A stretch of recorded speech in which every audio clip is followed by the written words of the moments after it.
Let's jump right into this explainer of the Tuesday afternoon Session 6 of the 2026 LCMS Convention. If you're a delegate or a church leader who maybe missed this session, or if you just need a faithful, highly accurate recap of what happened on July 21st, 2026, you are absolutely in the right place.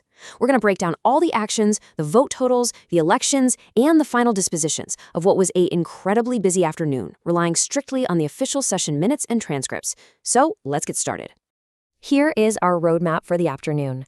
We'll start with the gospel frame and history, move into global church fellowship, then tackle life ethics and elections, navigate through digital conduct and a very tricky reconsideration, wrap up with seminaries and final elections, and finally look at the recess and Christ's promises. Starting with Section 1, Gospel Frame and History. The convention didn't just dive straight into relying on institutional competence. It actually opened with Midday Prayer, anchored by a sermon from Atlantic District President Reverend Dr. Dean A. Taylor on 1 Thessalonians chapter 4.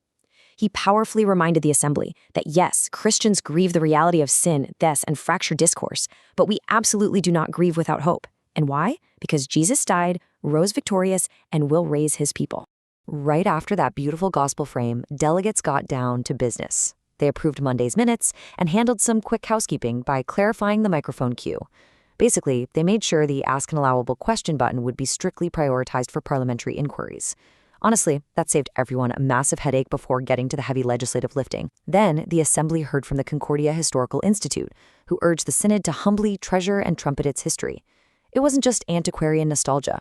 It was a clear call to humility, reminding the Church that it hasn't been built by human cleverness, but by Christ's saving work. Moving on to Section 2, Global Church Fellowship. The church relations presentation gave us a really vivid look at the global reach of the gospel, highlighting international confessional partnerships. A standout moment was definitely the address by Archbishop Joseph Okola Omolo of the Evangelical Lutheran Church in Kenya. He thanked the LCMS for the partnership and described his church's recent unanimous decision to withdraw from the Lutheran World Federation. He made the point that it's far better to stick to the Word of God than to worldly things. This whole segment wrapped up with international church leaders singing I Am Content, My Jesus Ever Lives in German, Czech, and Spanish before the whole convention joined in English for the final stanza. Pretty incredible moment. This set the perfect stage for two key fellowship resolutions. Now, the critical thing to grasp here is the distinction between these two actions. Resolution 501 was adopted by voice vote, and it completely and formally recognized altar and pulpit fellowship with the Evangelical Lutheran Church of Bolivia. Resolution 502, reverting Lutheran Mission Australia, was slightly different. Because LMA hadn't held its constituting convention yet, this resolution just supported and encouraged the anticipated fellowship process. So it encouraged the next steps, but didn't complete the fellowship recognition itself. Both were warmly adopted by voice vote. All right, Section 3, Life Ethics and Elections. The Assembly took up Resolution 5-10, which officially tasks the Commission on Theology and Church Relations, the CTCR, with conducting a formal study on organ donation. This was smoothly adopted by a voice vote, laying down a clear path to provide future guidance on what is a deeply personal ethical question for so many. Immediately following that, the convention waded into Resolution 511A concerning in vitro fertilization, or IVF. As you can imagine, this exposed some highly complex ethical and pastoral questions. The delegates had to navigate a really procedural path here. First, a motion to refer the resolution back to committee failed. Then, a secondary amendment passed 522 to 357. Following that, a larger proposed amendment failed by a vote of 363 to 542. Ultimately, the main resolution was adopted without final text amendments, authorizing a study assignment and pastoral council. For delegates, this really meant navigating some tricky parliamentary waters to ensure deep pastoral care for families. After recognizing international church leaders and outgoing board members, delegates tackled the first major election block of the afternoon. This block was huge. It covered Concordia Publishing House, the Lutheran Church Extension Fund, the LCMS Foundation, the Concordia University System, and Concordia Theological Seminary. Navigating through multiple rounds and a few ballot corrections, a total of 30 positions were filled. We're showing you just a snapshot of the winners and their final totals here. Section 4, Digital Conduct and Reconsideration. Get ready because this part of the afternoon required a heroic amount of button pressing and parliamentary gymnastics. Stepping just slightly out of chronological order to help our flow, the delegates addressed Resolution 1001A, calling for a new CTCR report and study on the application of Matthew 18. After a really healthy debate on the floor, the resolution was adopted by an electronic vote of 502 yes to 396 no. Now, you might hear the term division thrown around during these proceedings. To understand how we get these exact margins, you need to know that a division just means using the electronic keypads to get a precise counted vote, rather than relying on the presiding officer's ear during a voice vote. It's how the assembly ensures absolute accuracy on heavily contested issues. Putting that division mechanism to heavy use, right before adopting 1001A, the convention had actually tackled Resolution 1004A on digital communications and conduct. During the debate, the convention rejected a proposed standing rule that would have required at least 6 speakers before an amendment could be made. That failed 365 to 494.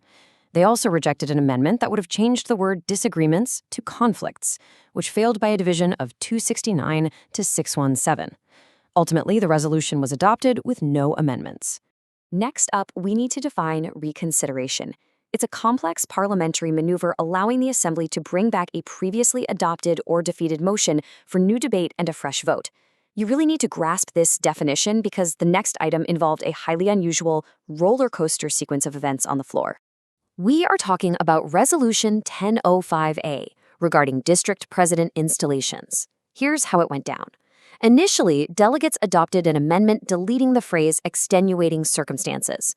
They successfully closed debate by a vote of 689 to 208, defeated another amendment 413 to 487, and then initially adopted the main resolution by a massive margin of 729 to 164. Done deal, right? Well, no. The convention later voted 526 to 362 to reconsider the motion. During that reconsideration, new proposed wording was actually ruled out of order because it lacked prior approval from the Commission on Constitutional Matters, or CCM. So because of all that, this item was strictly left pending at recess. This is vital. Never call Resolution 1005A finally adopted during the session. It remained totally unfinished business. Moving into Section 5, Seminaries and Final Elections. Despite the procedural intensity of that whole reconsideration drama, the convention diligently kept working. They took up Resolution 6-10 to clarify bylaws for seminary adjunct faculty. After removing a 2-year membership clause, the delegates defeated the remaining restriction on a vote of 209 to 650. Consequently, they adopted Resolution 6-10 without amendment. The committee also quickly handled Resolution 6-14, which simply declined a series of overtures. The afternoon's voting wrapped up with a second election block for seminary and university regents. While many of those seats were successfully filled, it's important to note that one Concordia University, Nebraska lay seat was left unfinished and remained pending for the following day. And finally, Section 6, Recess and Christ's Promises. As the orders of the day arrived, which just means the scheduled time to end business had come, the heavy administrative work paused, returning the delegates right back to the theological reality that anchors the church. To summarize what was a very dense, action-packed session, the bodies successfully completed critical fellowship recognition, passed key ethical and digital conduct resolutions, and finalized 30 elections. What remained pending was the highly debated Resolution 10-05A and a few remaining elections. What delegates really needed heading into Wednesday was patience and clarity for the complex business still on the docket. Now, note carefully that the delegates did not break for lunch here. They entered a formal recess until Wednesday, and the session closed by returning to the resurrection promise. The assembly engaged in responsive prayer, sang a closing hymn, and heard the comforting eternal promises found in Isaiah chapter 25. We want to leave you with this final comforting takeaway. Tuesday afternoon was filled with complex parliamentary procedures, hard ethical questions, and global fellowship discussions. But none of those things preserves the church. Literally no convention vote saves or preserves the church. Only Christ crucified and risen preserves his church through his word and sacraments. As we look toward the remaining unfinished business on Wednesday, we have to ask, how will these newly elected leaders and pending resolutions ultimately shape the local parishes back home? That's the real question. Thank you for joining us for this explainer, and we'll see you in the next session.